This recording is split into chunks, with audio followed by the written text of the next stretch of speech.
안녕하십니까. 압구정역에서 코코 성형외과를 운영하고 있는 코코 천사 조배정 원장입니다. 반갑습니다, 여러분. 오늘은 주제에 대해서 조금 간략히 말씀드리면, 코 수술과 관련해서 주변부 성형 좀 이렇게 말씀드릴게요.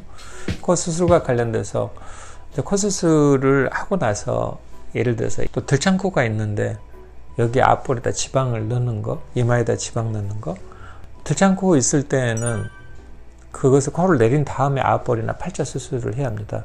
또 수술을 그렇게 해서 들창코 내리는 수술을 하신 분은 팔자, 앞볼에 이런 보형물이라든지 지방 넣는 것을 자제하셔야 합니다. 그럴 때는 차라리 당기시는 수술을 하시고, 지금 페이스 리프팅을 권하지, 팔자 부위에 보형물을 넣으면 코 모양이 다시 또 들창코가 되고 옛날처럼 또 코 모양이 별로 이렇게 좋은 모양이 되지 않고 개구리 뒷다리 모양으로 이렇게 딱 서는 경우가 있거든요.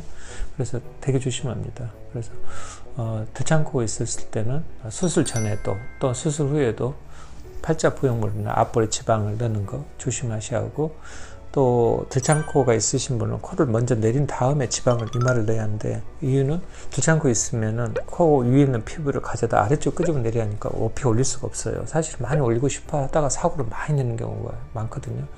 그러면은 이마에다 거기에 맞춰서 지방에 맞춰서 높이 맞춰 코를 더 올려야 한다는 문제가 생기는데, 아주 그러면은 일이 복잡해지고 코가 나중에 사고 날 가능성이 높습니다. 그래서 코 들창코 있으실 때는 가능하면 이마에도 사실은 올려서는 안 됩니다.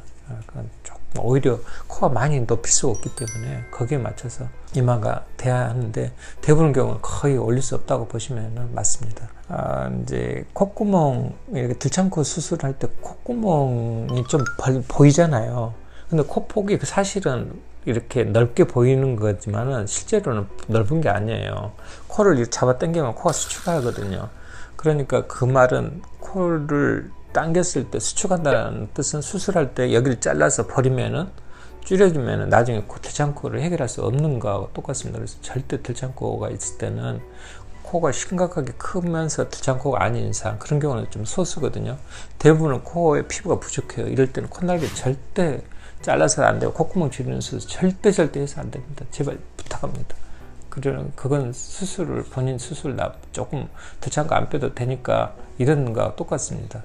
그래서 그건 코 수술을 한 다음에 그때 가서 결정하셔야 하는데, 들창코 빼놓고 나서 코 줄이는 사람 한 명을 못 봤습니다. 즉, 코가 보여서 콧구멍을 줄이려고 하는데 사실은 안 보이게 들창코를 내리면 콧구멍이 안 보이기 때문에 코 수술을 줄이려고 하지 않습니다. 그래서 절대 들창코만 해결되면 코가 안 보이고 코가 또 줄어들었기 때문에 절대 그것은 코 수술 다음에 결정을 하셔야 또 늦지 않습니다. 이상 코코 성형외과를 운영하는 코코 천사 조배정입니다. 또 뵙겠습니다.